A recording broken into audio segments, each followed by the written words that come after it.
Hello guys, welcome back to Brazilian Literature Channel. Today, we are diving into the reality of another Brazilian giant writer, Jorge Amado. But we aren't looking at his grand epics of social struggle like the book Captains of Sand.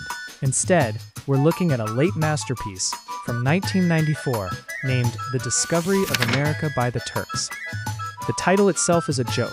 In Brazil, during the beginning of the 20th century, Brazilians used to call every Arab immigrant a Turkish because when they arrived in Brazilian lands, they carried with them Ottoman Empire's passports.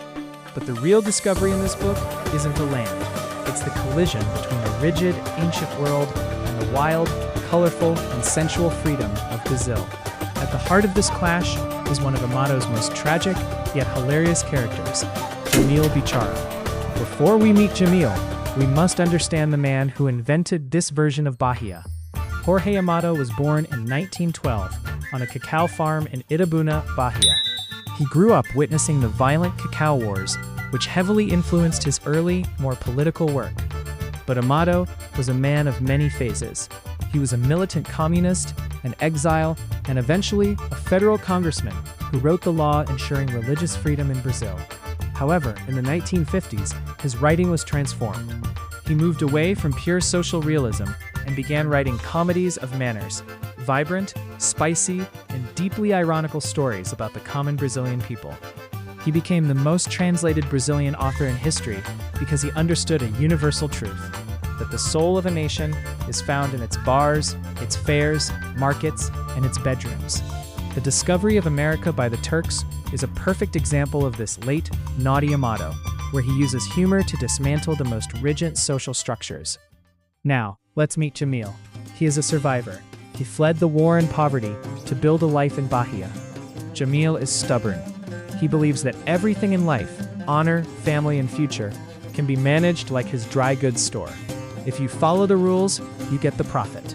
But Jamil has a problem that no ledger can fix: his daughter Adelia. She is difficult, moody, and frankly, she isn't the ideal submissive bride Jamil's culture demands. Jamil's frustration begins here.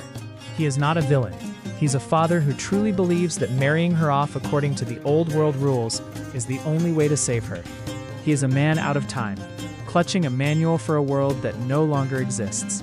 To understand Jamil's pain, we have to look at the people around him.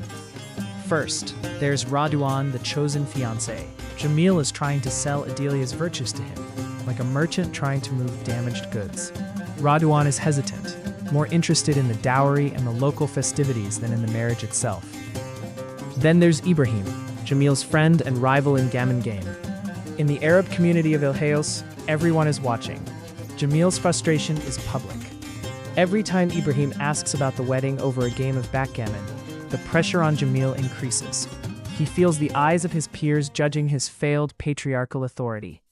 He's a man trying to maintain a stoic face while his traditional world is melting under the Brazilian sun. Here is where the cultural shock hits its peak. Jorge Amado is famous for his raw, sensory descriptions. In this book, he goes a step further, classifying women through their physical nature and moods, linking their personalities to their sexuality. For Jamil, this is chaos. In his culture, sexuality is a hidden, regulated thing. In Amado's Brazil, it is a force of nature. Jamil is horrified to realize that while he is debating dotes and contracts, his daughter is exploring her own desire. She gets involved with another man while the official deal is still being negotiated. Jamil's frustration turns into a deep, sympathetic disorientation. He realizes that in the America he discovered, a father's decree is no match for a woman's will. Why do we feel for Jamil? Because maybe we've all been him someday. We've all tried to hold on to a rule that the world has already forgotten. His stubbornness is his armor against a changing reality. Jamil's frustration is a metaphor for the immigrant experience. You come to a new land to build a house, but the land changes the people living inside it. By the end, Jamil isn't defeated by a person. He is defeated by the new world itself. He is an example of a sympathetic failure, because he eventually has to accept that his daughter isn't a commodity to be traded, but a person to be understood. Jorge Amado shows us that the hardest thing to discover isn't a new continent. It's the fact that our children belong to their own time, not ours. Jamil Bichara is a reminder that tradition is a beautiful anchor, but it can also drown you if the tide rises too high. What do you think?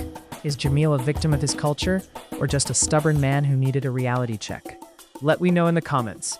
And if you want to understand how this new Brazil was formed in literature, check out our video on first part of Brazilian modernism.